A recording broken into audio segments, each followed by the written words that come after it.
Recently BART had a finding by the Equal Employment Opportunity Commission, and we are now required to provide American with Disabilities Act training to all human resources, supervisory and management staff.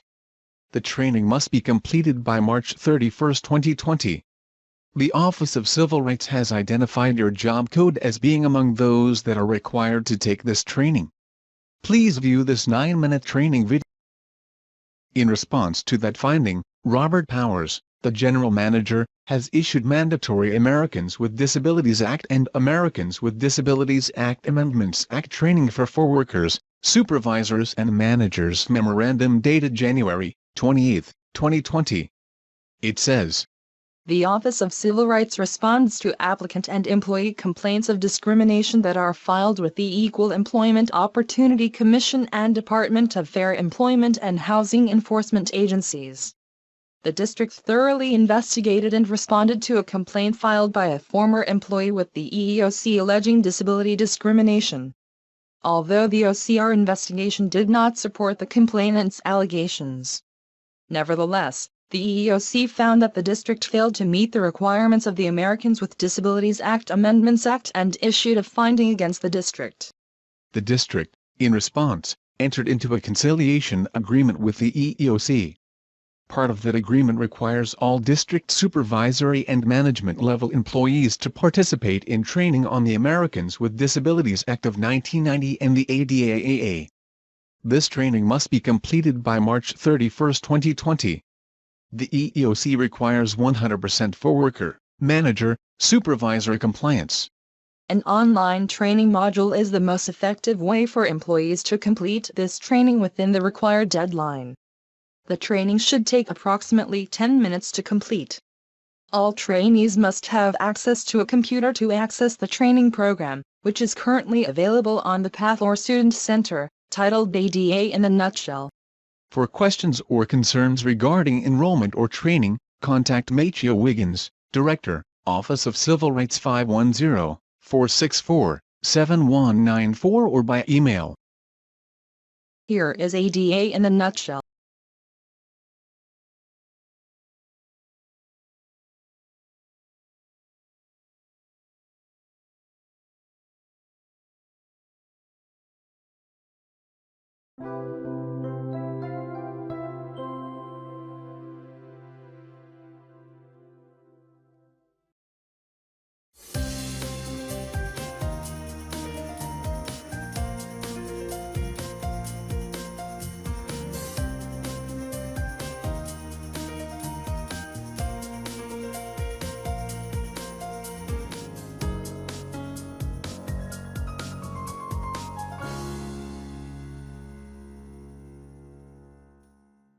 The ADA is an important piece of legislation that can be intimidating for managers.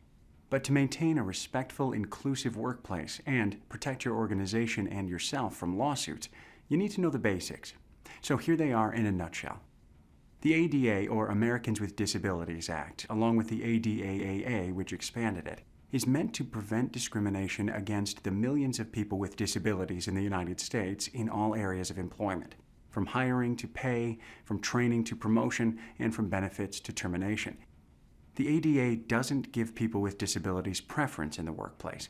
It just means that qualified people, whether or not they have a disability, should be treated with respect, have equal opportunity to contribute their skills, and, if necessary, be provided with reasonable accommodation so that they can apply for or do the job. There are 4 basic areas managers need to know about to effectively implement the ADA and remain legally compliant. What counts as a disability? Reasonable accommodation, the ADA at work. More than a disability. ADA compliance and documentation. Just what counts as a disability?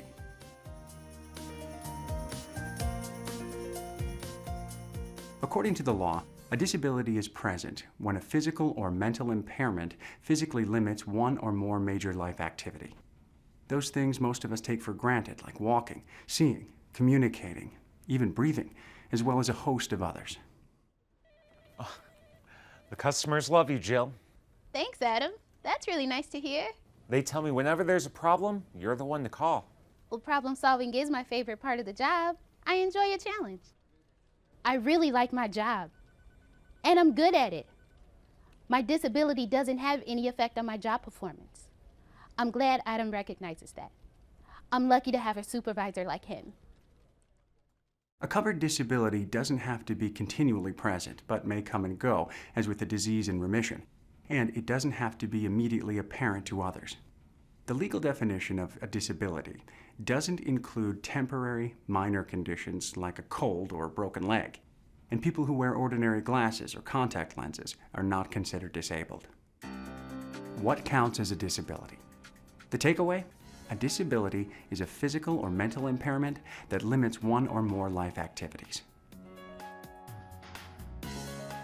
If you have a job applicant or employee whose disability presents a challenge, what should you do? Let's talk about reasonable accommodation, the ADA at work. Employers are required by the ADA to provide reasonable accommodation. That is, a reasonable adjustment or change in the way things are usually done, so that people with disabilities can apply for a job or carry out the essential functions of the one they have, unless it would be so expensive or problematic that it would cause undue hardship to the employer. Reasonable accommodation is an empathetic response to someone's needs, like the adjustment of an employee's working hours to accommodate his or her physical therapy appointments, or the provision of special reading equipment for someone who's visually impaired. It can be as simple as raising a desk a few inches to accommodate someone's wheelchair. Mark! I'm glad I ran into you. I have your parking tag for the space near the door. Oh, thanks, Dave. That's great. I really appreciate it. No problem. Sorry I was late yesterday. I had to park at the back of the lot, and it took me a while to walk to the building. Well, this should help. Every so often, the parking lot here fills up early. Then I have to park far from the door. And so I'm a little late getting in. But now I don't have to worry about that anymore. The idea behind the law is that often, sometimes with a little extra help on the part of the employer, otherwise qualified people with physical or mental limitations are more than capable of performing the essential functions of a job and making a valuable contribution.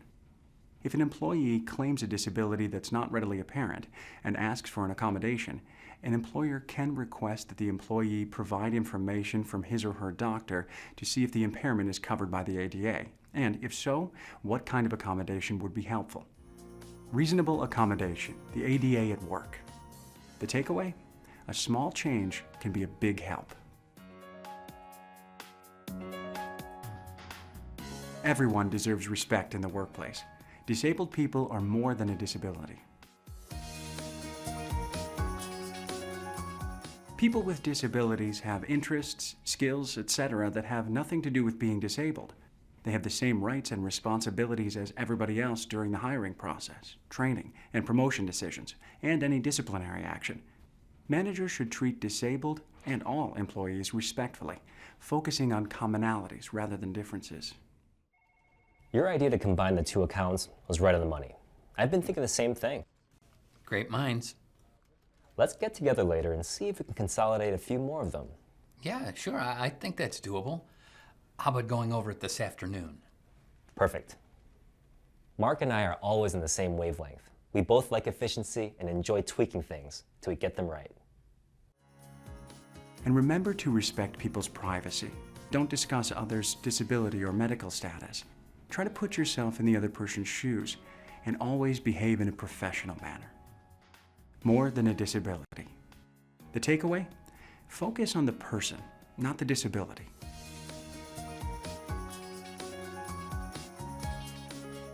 In most situations, managers who appreciate the spirit of the law, are respectful and compassionate toward others, and make a goodwill effort to accommodate others' needs will be in compliance with the ADA, even if they haven't memorized every nuance of the law. But if a disabled employee feels that he or she has been discriminated against and can't resolve the issue, the situation may escalate into a lawsuit for the organization and for you. And proving your case in court will depend on your ADA compliance and documentation. If you're uncertain about how to handle a particular situation with a disabled applicant or employee, or the person invokes the ADA, say that you need to look into the appropriate way to proceed and then check with HR. This will help ensure that you are in compliance with the law.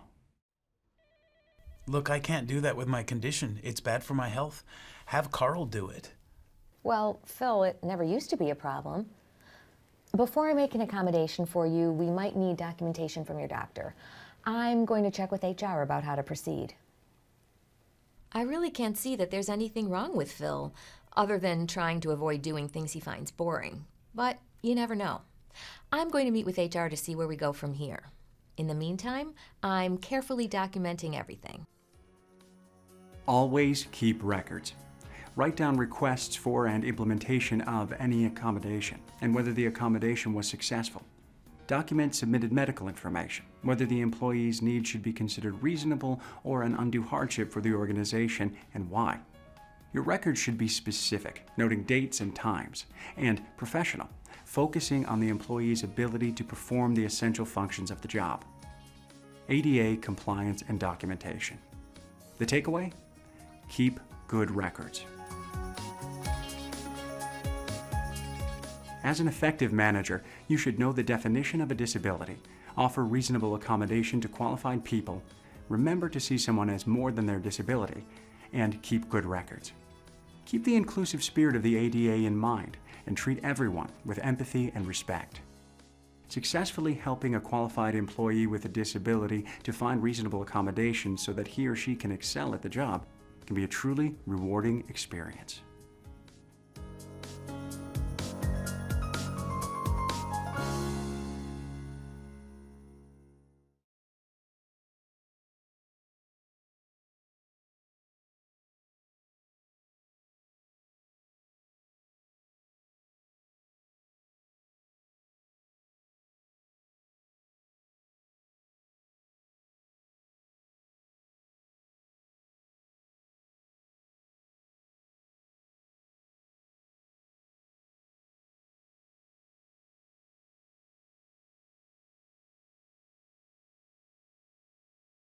Thank you for your attention during this presentation of ADA in a nutshell.